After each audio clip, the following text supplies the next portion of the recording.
Hello friends, welcome to this video wherein we'll be discussing about the term depreciation. We'll see what are the various methods of depreciation and how the depreciation is to be calculated. As we all know that we are into chapter 3, which is related to profit and loss account, which is nothing but the account which talks about the profit generated or the loss incurred during a financial year for any organization. So let's start. So depreciation is nothing but the expiration of the non-current assets. In our earlier classes, we have seen that the assets can be classified into two types. One is the current asset and the other one is the non-current asset. What is the difference between these two? Only the life of that or the benefit, the period of benefit related to these assets. If the benefit is for a period of less than 1 year, we call it as a current asset, and if the benefit is for a period of more than 1 year, we call it as a non-current asset. Say for example, receivable means what? Receivable means the amount which is to be received on account of the sales that we have done on a credit basis, not on cash basis. We intend to receive that money within a period of less than 12 months, so we take that as a current asset. Whereas the assets like land, building, plant, machinery, computers, things like that, wherein the benefit is for a period of more than 1 year, those assets are called as non-current assets. So depreciation is nothing but the expiration in the value of the non-current assets. We see that the cost of the fixed asset is written off or matched as the expense against the revenue for different periods. And what is this different period? This is nothing but the estimated useful life of that asset, right? It is the expired cost of an asset during the accounting period. Say for example, if I purchased a machinery for rupees 5 million, having a 5-year lifetime and no salvage value. What is salvage value? This is nothing but the scrap value, which means the value which we get after the completion of the useful life. And here the scrap value is 0. And during the life of the asset, it would be in a position to earn a revenue of 10 millions. Now the life is 5 years. So what we need to do is we need to expense out the total cost of this asset for over a period of 5 years. That is called as depreciation. It's very simple. Let's see how the computations would go. Talking about the total revenue, we know that the total revenue is 10 rupees 10 millions. Assuming that the revenue is earned evenly, which means it is equal over the life of the asset. Life of the asset is of 5 years. So we say that this asset would result into a revenue of 2 millions every year, resulting into 10 millions over the life of that asset. Similarly, the cost of that asset, we have purchased that asset for 5 millions, having a useful life of 5 years, which means I can simply say that every year I will be using asset worth of rupees 1 million. So over the 5 years I would be using this 5 millions worth of asset in order to generate this revenue of 10 millions, right? So what is the unexpired cost? What is the value of the asset which is remaining after the first year? The value of that was 5, of which I've used an amount of rupee 1 million. So what remains is 4 millions for the first year.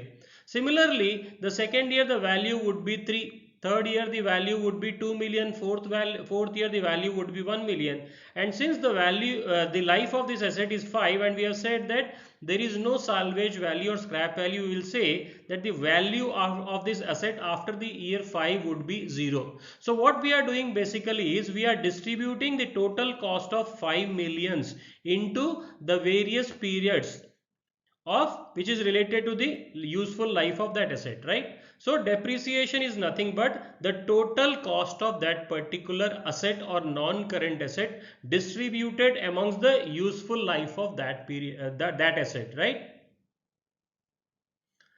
So what we have done is we have seen that the revenue is 10 millions and the expense is 5 millions, and we say that this is how we are going to match the revenue with the expense of that particular non-current asset. The approaches of depreciation or the methods of depreciation. One method is the accelerated approach and the other one is the uniform approach. Accelerated means what? It means the larger amounts are expensed out during the initial years. In the initial years, the expense is more. In the following years or in the last years, the expenses are less. In uniform expense, what happens is the expense is equal or same throughout the life of that non-current asset. This approach is on account of principle of conservatism. What does that say? It says you need to provide for the expected losses, not for the expected gains. Or it says we need to be more careful, we need to be more conservative. So what they do is, since the repairs and maintenance cost of the asset happens only in the following years, not in the initial years. So what we do, we expense out majority of the value of the asset so that the burden on the income statement is less when the repairs and maintenance expenses related to these assets keep on increasing, right? Under uniform approach, the total cost of the asset is uniformly distributed over the life of the asset. And this method is more popular because it is very easy to use. That's it. It doesn't have any basis, but it's very simple to be used. Like in the previous example we have seen, the life of the machinery is 5 years. The value of that machinery is 5 million.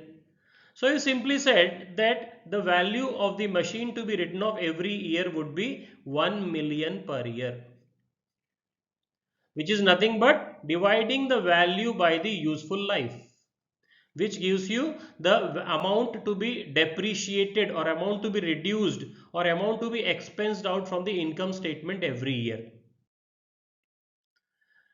The concepts relating to depreciation are, the first one, you need to understand the meaning of the original cost. The original cost is nothing but the purchase price plus the taxes which are applicable plus the transportation cost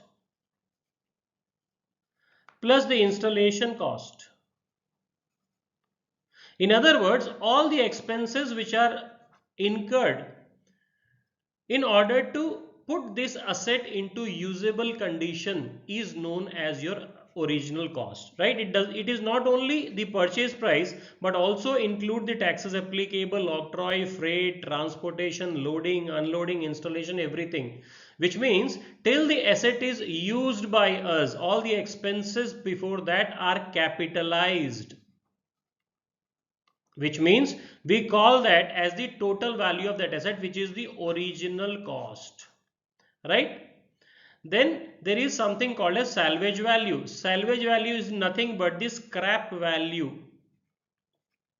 which means what is the value of that asset which is remaining after the useful life of that asset. If the useful life is 0, which means the asset is of no use to me, then who would be taking? Only the guy who is dealing into scrap. So this is the salvage value, which is the value that we get after the useful life of the asset is completed. Disposable value. What is useful life? This life is the expected time. This is more important. It is not the actual time, because at the time of buying an asset, you do not know what would be the life of the asset. So we say it is the expected time over which the asset would be of use to the business. It is based upon the experience, technical factors, things like that. It is not the actual one, but it is the expected value.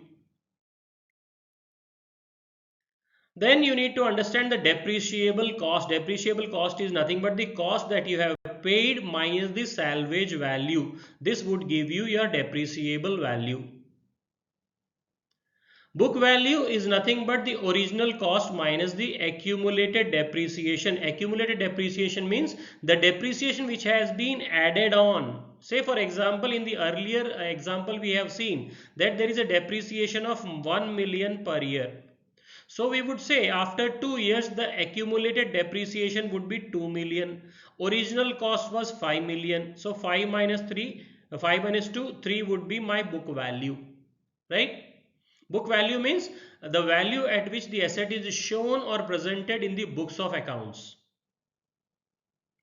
The most common methods that we use in depreciation are straight line method and written down value method.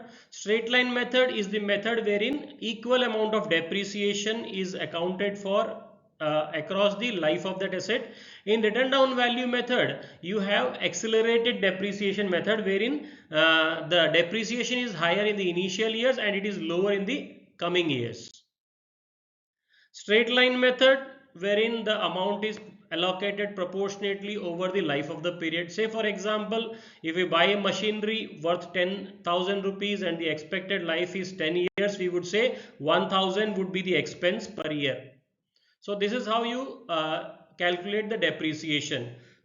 In the 0 year, when you purchase the machinery, there is no depreciation, no annual depreciation, no accumulated depreciation. Accumulated means added. In then next year onwards you have the annual depreciation of 1,000 and the accumulated depreciation is 1,000 plus the previous balance, 1,000 plus the previous 1,000, 1,000 plus 2,000, this is 3,000, 1 plus 3, this is 4, 1 plus 4, this is 5, 1 plus 5, this is 6, like. And what is the remaining book value? It is nothing but the value, the cost minus the depreciation that you have charged is the value which is remaining in your books of accounts. This is the cost 10,000. You have charged 1,000. What remains is 9,000. Again here if you see in the year second, this is the cost 10,000 and what we have done is we have expensed out 2,000. So what is the value remaining? 8,000. Similarly in the year 7, what happens is the value is 10,000. Till date we have expensed out 7,000. 10 minus 7 is 3,000, which means the value of this asset in our books of accounts at the end of year 7 would be 3,000 rupees, which is the called as the book value of the asset.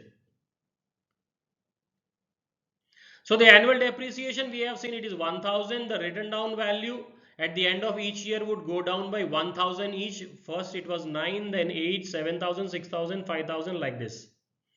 At the end of second year this was 8,000 and this book value becomes 0 at the end of year 10. Why? Because 1,000 every year if I write down, then in the 10 years you write down 10,000. So the value of this asset becomes 0. Written down value method is the method wherein we write down the value by a given percentage to us, wherein the initial amounts would be higher and the following the depreciation in the next years would be lesser. Let's see that by way of an example. Same example, 10,000 was the value of machinery and if I say that the assumed rate of depreciation is 20%, then what happens is in the first year my depreciation would be 2,000 rupees. What is the value remaining for that asset? 8,000 rupees. And on this 8,000 if I calculate 20%, which is 1,600 rupees, which is the depreciation for the year 2. What remains is the value of the asset is 6,400. Again of the 6,400 if I calculate 20%, this gives me the value of 1,280. So what remains is the value of 5,120. In this way what we do is, this is the book value and we calculate the depreciation on the book value only. In the previous method the depreciation was calculated on the original cost only. Whereas in this method what we do is we calculate the depreciation on the book value of the asset, which keeps on decreasing every year. So as a result your value of depreciation keeps on decreasing, but it would never become 0 because whatever the amount is you need to calculate the 20% of that. So even if it is rupee 1, what the depreciation would be 20 paisa and the value remaining in the books would be 80 paisa. So this amount would never be 0. Since there is no salvage value for the asset at the end of useful year, the terminal year or the depreciation would be 1,342. So this is how we calculate the depreciation over the different periods. Now the question is, which method of depreciation is to be followed? As per the Income Tax Act, it is mandatory to charge a depreciation before you calculate the profit and loss account, because what happens is, in case of a company, what they do is, the company whatever profit remains, it would distribute that as dividends. So the Income Tax Act says, before you distribute the profits, what you need to do is, you need to compulsorily charge the depreciation, which is nothing but the used value of the fixed assets or non-current assets during that period. The rates are prescribed for different class of assets. Class of assets means what? Different types of assets which are grouped together, and that rates are given by the income tax department, and this is revised every year. Means it need not change, but it is mentioned by the Income Tax Act every year. The examples of few rates are mentioned here. Say for example, the buildings which are used for residential purposes by the company, the building owned by the company, but used for residential purpose, the income tax department says you need to write off 5% of the depreciation, and all this would be under the written down value method only, right? Similarly, the value of furniture and fittings should be depreciated by 10% every year. So for example, you have purchased furniture for 10,000. In the first year, the depreciation would be 10%, which is nothing but 1,000 rupees. Now the book value is 9,000. So the depreciation for the next year would be 900. What remains is 8,100. This is called as the book value. And the book value is shown in the asset side of the balance sheet. So this is how my value of assets keep on changing year after year in the balance sheet. Similarly, the motor cars are required to be depreciated at a rate of 15% per annum. Computer and software at 40% per annum. These are the different rates which are given by the income tax department to be used for the purpose of depreciating the non-current assets. Is this clear? So what we are supposed to do is we have to calculate the depreciation compulsorily in case of a company. The methods used are written down value method and the straight line method, but the income tax department says that you need to follow the written down value method of depreciation only. And if we follow the straight line method of depreciation, there is a concept called as deferred tax asset and liability, which comes because the method which we are using and the method which has been prescribed by the income tax department are different. So there would be a difference in the expenses, or there would be a difference in the profit or the taxable amount to be calculated. So what we do is we would consider that under a concept called as deferred tax asset or deferred tax liability. That we will see in our future classes, wherein we'll be talking about this concept of deferred tax asset and deferred tax liability, right? So this is all about the depreciation, which is nothing but writing off a portion of that asset which is relevant to the period wherein we are calculating the profit or loss for the accounting year, right? So thank you so much.